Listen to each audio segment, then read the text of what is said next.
सर्वम शिवमयम शिवानंता शिवकृपानंता। আমরা একটা খুব কঠিন সময়ের মধ্যে প্রবেশ করেছি, এটা আমরা সকলেই জানি। একটা কালসর্পযোগ সংগঠিত হয়েছে আমাদের কালপুরুষের রাশিচক্রে।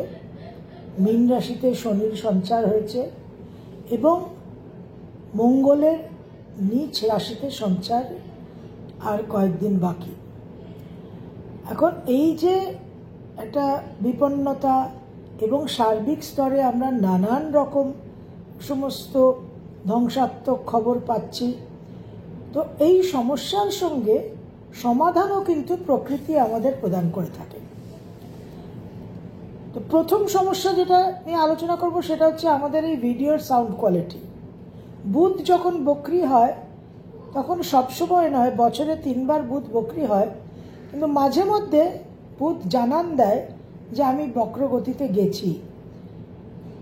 আমরা যতই সাধনা করি, যতই আমরা একটা প্রতিকারের প্রচেষ্টা করি, সমস্ত কর্মকে, সমস্ত প্রারব্ধকে যদি আমরা অতিক্রম করতে পারতাম তাহলে তো আমাদের এই জন্ম মৃত্যুর কালচক্র থেকেই আমরা মুক্তি পেয়ে যেতাম।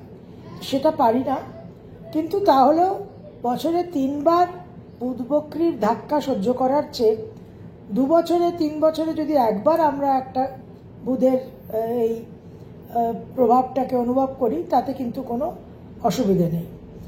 তো এই বুধ বক্রি হয়েছে, একটু সাউন্ড কোয়ালিটি ডিফারেন্স হয়েছে, আমাকে জানানোর জন্য ধন্যবাদ। আমি এটাকে I am working on it. আজকের ভিডিওটা কীরকম কী সাউন্ড হয় আমাকে একটু জানাবেন। আমি বর্তমানে ওয়্যারলেস ব্লুটুথে এই এয়ারপডসে করছি, রেকর্ডিং করছি, মাইক্রোফোনের জন্য চিন্তাভাবনা করছি। কীরকম কী আপনাদের ফিডব্যাকটা আমাকে একটু প্রথমে জানাবেন। আচ্ছা, তো এই যে আমাদের আসন্ন একটা 18th মে 30th মে অবধি রাহুকেতুর যে মুভমেন্টটা, সেটা ট্রু নোড আর মিন নোড দুরকম হিসেব হয়।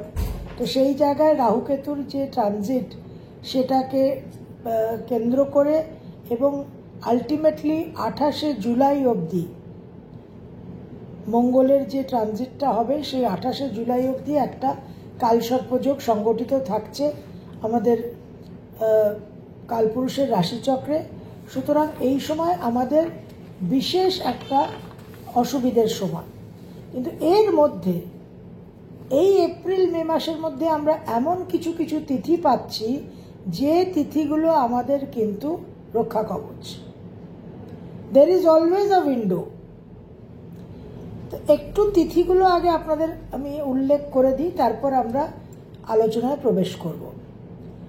12ই এপ্রিল 2025 পূর্ণিমা এবং হনুমান জয়ন্তী, অত্যন্ত গুরুত্বপূর্ণ এই তিথি। 30শে এপ্রিল অক্ষয় তৃতীয়া, 29শে এপ্রিল পরশুরাম জয়ন্তী, 5ই মে বগলামুখী জয়ন্তী, 11ই মে নরসিংহ জয়ন্তী, ছিন্নমস্তা জয়ন্তী এবং 12ই মে কুর্ম জয়ন্তী আর বুদ্ধ পূর্ণিমা। 26শে মে ভট্ট সাবিত্রী ব্রত, 3rd জুন ধূমাবতী জয়ন্তী। আমরা এই 3rd জুন অবধি আজকে উল্লেখ করছি এবং এটার এই 3rd জুন অবধি আমরা আজকে সীমিত থাকব, কারণ এপ্রিল আর মেকে আমাদের মেনলি ট্যাকল করতে হবে, মোকাবিলা করতে হবে। তা সবচেয়ে গুরুত্বপূর্ণ হচ্ছে আসন্ন 12th এপ্রিল হনুমান জয়ন্তী। আমরা জানি বজরঙ্গবলীর যে সাধনা, যে আবাহন, যে শক্তি, সেটা বিশেষ করে আমাদের এই শনি মঙ্গল রাহুর যে একটা ক্রিটিক্যাল জটিল এনার্জি ভর্টেক্স তৈরি হয়েছে, সেটাকে হ্যান্ডেল করা। 7.5 ঢাইয়া শনির দশা, শনির অন্তর্দশা, মঙ্গলের দশা, মঙ্গলের অন্তর্দশা, এই যে সমস্ত প্রভাবগুলো, তার জন্য হনুমানজির বিশেষ কৃপা। এবং হনুমানজি হচ্ছেন শক্তি, হনুমানজি হচ্ছেন পবন পুত্র, বায়ুতত্ত্ব। যে বায়ুতত্ত্ব যে বাত দোষ থেকে মীন রাশিতে শনি রাহুর অবস্থানে বিশেষ আন্দোলন, বিচলন, টার্বুলেন্স তৈরি হচ্ছে, এই সমস্ত কিছুকে কাউন্টার করার জন্য, এই সমস্ত কিছুকে হ্যান্ডেল করার জন্য সবচেয়ে গুরুত্বপূর্ণ আমরা এই তিথি পাচ্ছি, এবং এই তিথি আমরা শনিবার পাচ্ছি, একেবারে সোনায় সোহাগা। 12ই এপ্রিল শনিবার ভোর রাত 3:21 থেকে রবিবার 13ই এপ্রিল ভোর 5:57, এই হচ্ছে পূর্ণিমা এবং হনুমান জয়ন্তীর তিথি। অতি অবশ্যই আপনাদের যাদের 7.5 ঢাইয়া চলছে, মেষ, মীন, কুম্ভ, সিংহ এবং ধনু, আপনারা তো অতি অবশ্যই, আপনাদের জন্য তো কোনো আর দ্বিমত নেই, অন্যান্য রাশি লগ্নের মানুষরাও আপনারাও কিন্তু এই হনুমান জয়ন্তীকে 100% সদ্ব্যবহার করবেন। কারণ মঙ্গলের ট্রানজিট, কালপুরুষের রাশিচক্রে যে আমরা কালসর্প যোগ সংগঠিত হচ্ছে, এর সমস্ত এনার্জি কিন্তু আমরা সকলেই অনুভব করব। তো এই শনিবার পুরো রাত আমরা হনুমান জয়ন্তীর পূর্ণিমা তিথি পাচ্ছি।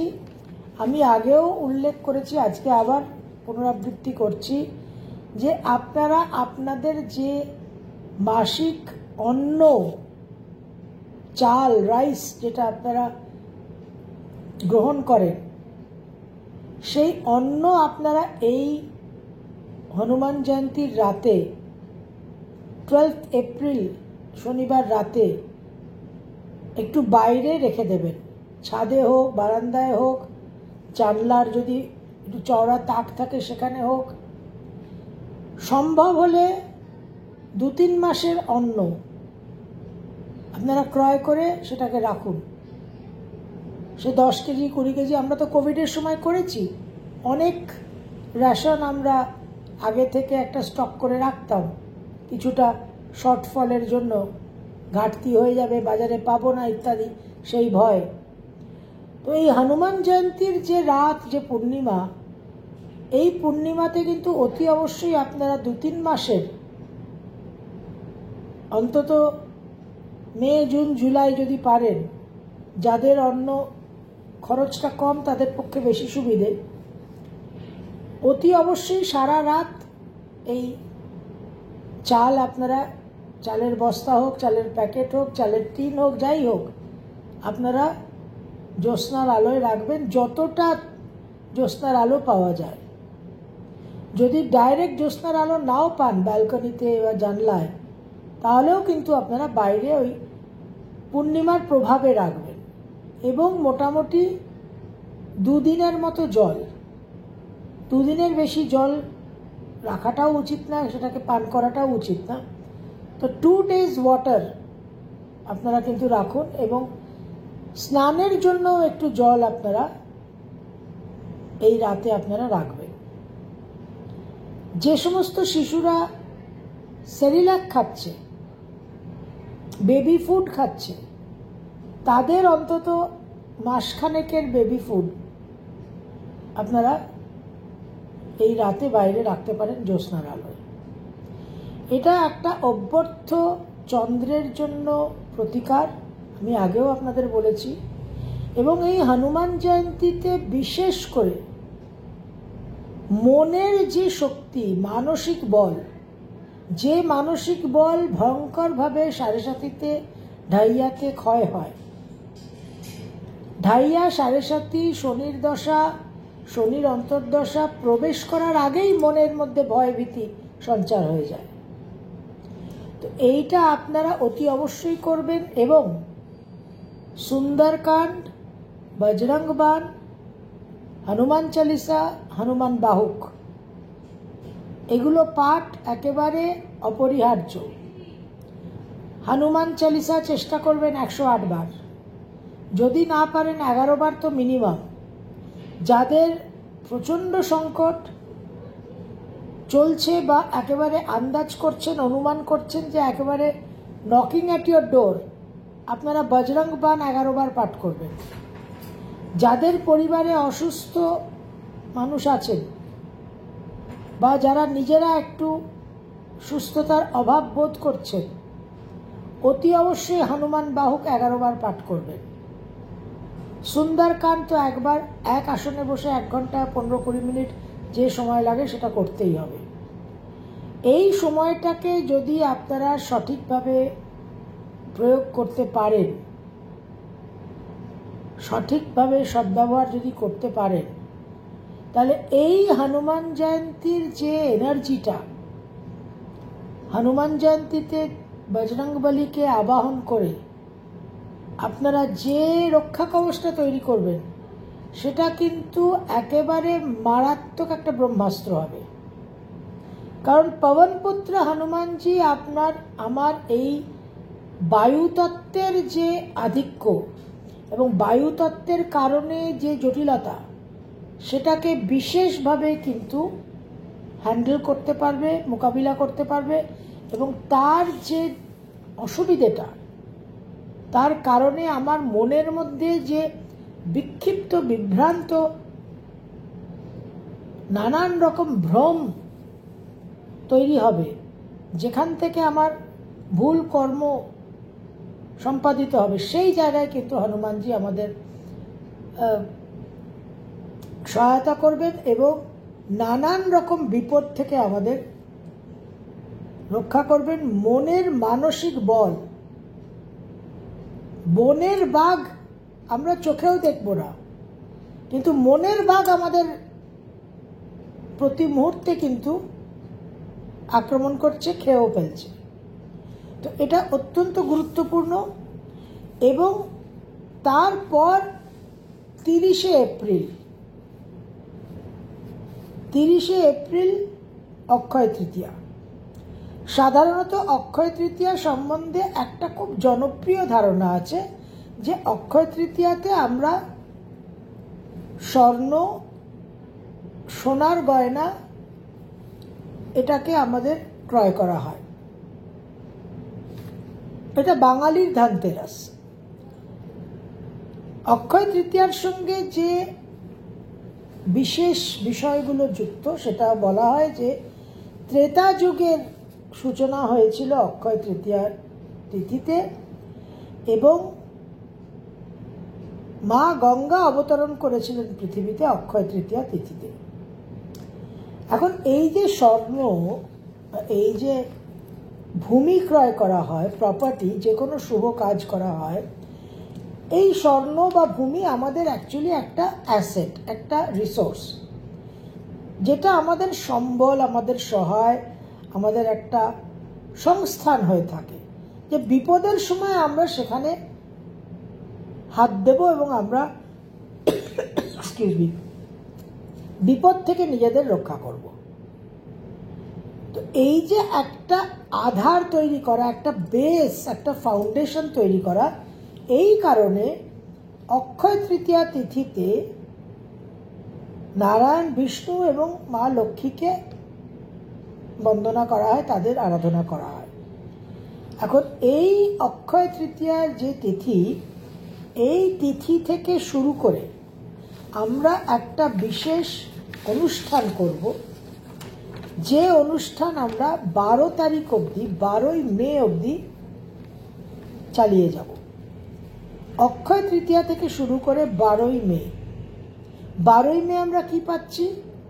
কুর্ম জয়ন্তী, নরসিংহ জয়ন্তী, ছিন্নমস্তা জয়ন্তী এবং বুদ্ধ পূর্ণিমা।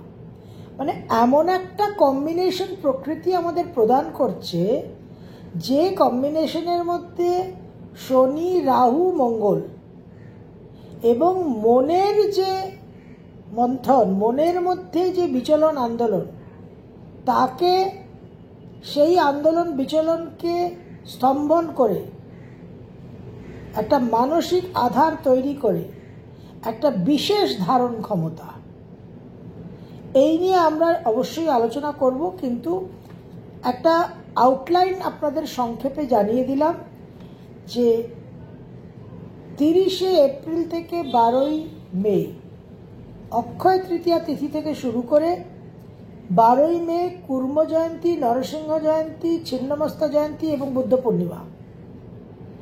এই যে সময়কালটা, এই সময়কাল আমরা একটা বিশেষ অনুষ্ঠান করব, দৈনিক প্রতিদিন একটা বিশেষ সাধনা।